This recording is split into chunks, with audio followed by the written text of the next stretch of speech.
Affaire Sansal, la France de Retailleau se démasque. Le ministre français de l'Intérieur du gouvernement des Affaires courantes vient de franchir un nouveau pas dans la provocation de l'Algérie. Il est ressorti de l'entretien, hier, de M. Retailleau à la chaîne BFM TV, sa perception largement discutable et foncièrement hostile à l'égard de l'Algérie. Et pour le moins d'extraction néocolonialiste. S'il a prétendu au micro opter pour la discrétion, M. Retailleau ne s'est aucunement gêné pour se déjuger en proférant des menaces contre l'Algérie au cas où elle ne rend pas l'écrivain Boualem Sansal, enlevé à son arrivée à Alger. Aussi, ne se soucie-t-il outre mesure de la sémantique pour évoquer le cas Sansal, au demeurant algérien naturalisé français, arrêté à Alger. Suivant la législation algérienne souveraine, Boualem Sansal a été arrêté et non enlevé pour des motifs qu'apprécie la justice comme passible de poursuite. Il s'agit de ses propos sur la souveraineté territoriale de l'Algérie.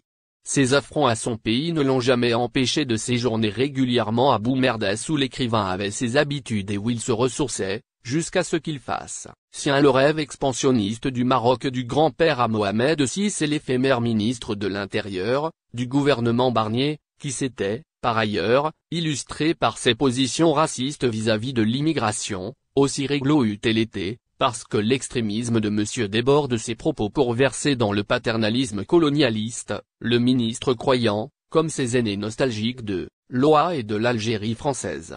A-t-il été à ce propos, dans son interview, pour preuve, allé jusqu'à remettre en cause les accords algéro-français post-1962. Bien évidemment, pour les courtes vues pour lesquelles l'histoire n'est qu'une strate calendar à soumettre à l'aléa du temps. Plus clairement à effacer.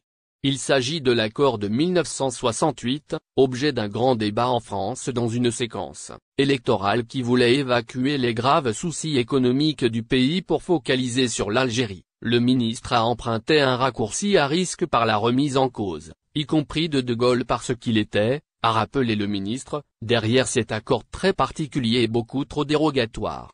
Il est clair que partant de l'affaire de son ami Sansal, avec lequel il correspondait par SMS pour convenir d'une date d'un déjeuner ou d'un dîner.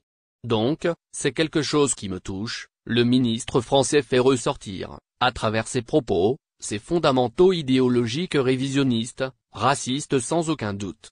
Sa diatribe sent fort les relents de loi. L'arrestation donc de Boualem Sansal a contrarié le ministre Retailleau qui avait prévu de le rencontrer avant son départ pour Alger, une affaire personnelle, en somme. Et qu'il utilise pour solder ses comptes avec l'Algérie. Et il ne se gêne nullement pour étaler ses convictions politiques franchement hostiles à l'Algérie. Vous me posez la question, vous savez à qui vous la posez et vous en connaissez sans doute la réponse. Je suis partisan d'une politique de fermeté, dit-il, sûr de lui et certain de faire fléchir l'Algérie, dans un dossier qui ne le concerne même pas. Je pense que la France fait le maximum, seulement, dans ces cas-là, c'est la discrétion qui est la plus efficace. Donc, je serai très discret, a-t-il répondu à la question de la journaliste, oubliant ses menaces ouvertes de représailles contre l'Algérie. Il a d'ailleurs préconisé de déployer un certain nombre de réponses si Sansal ne nous est pas rendu, si l'écrivain ne revenait pas rapidement, a menacé le ministre, qui a d'emblée proposé de remettre en cause, de dénoncer l'accord de 1968, croyant virtuellement qu'il est à l'avantage de l'Algérie. La France de M. Retailleau dispose de leviers pour faire plier Alger. Et il le croit.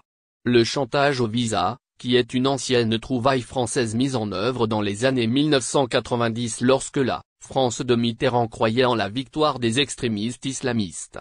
Où les pays coopèrent avec nous, alors on peut octroyer les visas, et quand il n'y a pas coopération, moi je suis pour un blocage d'une façon très nette, a déclaré le ministre. Dans son élan sans retenue, s'est-il d'ailleurs, à ce sujet, interrogé s'il faut continuer à accepter les visas et si les échanges doivent perdurer, comme si de rien n'était, alors que Boualem Sansal est emprisonné en Algérie. Il a ajouté, « J'espère que la relation entre l'Algérie et la France puisse permettre de stabiliser les choses, mais je souhaite que Boualem Sansal puisse nous revenir très rapidement. Si tel n'était pas le cas, je pense que la France serait en mesure de déployer un certain nombre de réponses. Lettre à Abdelmadjid Tebboune, libérer notre ami Boualem Sansal, au nom de l'humanité. Dans une lettre adressée au président de l'Algérie, 64 personnalités demandent la libération de l'écrivain Boualem Sansal. faites en sorte que Boualem Sansal s'assoie à nouveau, après avoir retrouvé sa liberté, derrière son bureau afin qu'il écrive, encore et toujours, plaide-t-il. Tribune rédigée par notre fidèle chroniqueur Daniel Salvatore Chiffé à 4 mains avec Elie Chouraki. Ils ont embarqué avec eux 62 intellectuels et artistes majeurs, ce qui en fait aujourd'hui la mobilisation la plus importante au monde à ce douloureux sujet. Parmi les signataires, Elisabeth Badinter, Luc Ferry, Pascal Bruckner, Pierre-André Taguieff, Robert Rodecker, Florence Bergeau-Blaclay, Bernard Kouchner, Arnaud Klarsfeld, Hassen Chalgoumi, Guy Sorman, René Frégosi, Olivier Weber, Alexandre Arcadi, Dominique Schnappé, Jean-François Zigel, Michel Perrault, Daniel Cohn-Bendit, Catherine Clément, Raïd Benzine. Il n'y a pas là, dans ces quelques mots, de politique, Monsieur le Président. Non, il n'y a pas là, dans notre cri, de jugement porté contre votre pays ni contre quiconque en Algérie. Il n'y a pas de colère, pas de haine, pas d'appel à la brutalité, ni de véhémence. Pas de souvenir d'un passé ressassé, lointain qui laisse de chaque côté de notre Méditerranée le goût de la tristesse et du gâchis. Il n'y a là, ni appel à la sécession, ni de vocifération. Il n'y a là, ni cri de haine ou de flatterie indécente. Non. Il n'y a là que quelques mots que nous, artistes, écrivains, philosophes et intellectuels français, espérons que vous entendrez. Il s'agit de Boualem Sansal, Monsieur le Président. Mais, par-delà son cas personnel, il ne s'agit pas seulement que de lui, puisqu'il s'agit, en réalité, de nous tous.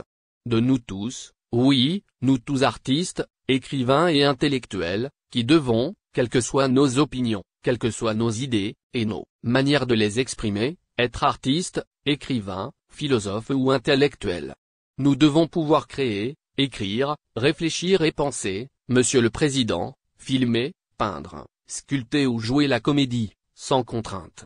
Nous devons pouvoir faire rire, pleurer, nous moquer, transmettre, sans contrainte. Nous devons pouvoir donner notre point de vue, même s'il ne plaît pas à tous, sans contrainte. Sinon, que deviendra le monde, un pauvre aveugle marchant sur un chemin de cailloux qui s'enfonce dans la nuit sans même entendre le bruit de ses pas? Oui, nous artistes, écrivains, intellectuels et libres penseurs, ne sommes pas d'accord avec tout le monde. C'est ainsi, et cela l'a toujours été, et cela le sera toujours. Alors, traitez Boualem Sansal de fou, oui, dites qu'il est imprudent, un ahuri, un illuminé. Affirmez qu'il est trop à droite ou trop à gauche, comme vous le souhaitez, dites qu'il a tort, si vous voulez, car cela peut être aussi votre rôle de chef d'État, de père et d'homme. Mais nous vous en prions, de grâce, ne vous abaissez pas au rang des terroristes sans humanité, qui kidnappent, séquestrent et tuent. Refusez la violence, refusez l'arbitraire, refusez l'injustice, dites, comme au Aung San Suu Kyi, prix Nobel de la paix, que l'œuvre la plus honorable, la plus digne d'admiration qu'un peuple ou une nation puisse accomplir, c'est de réaliser ses aspirations en agissant dans la discipline et la non-violence. Oui, soyez cet homme, si vous voulez, qui dirige son peuple dans la discipline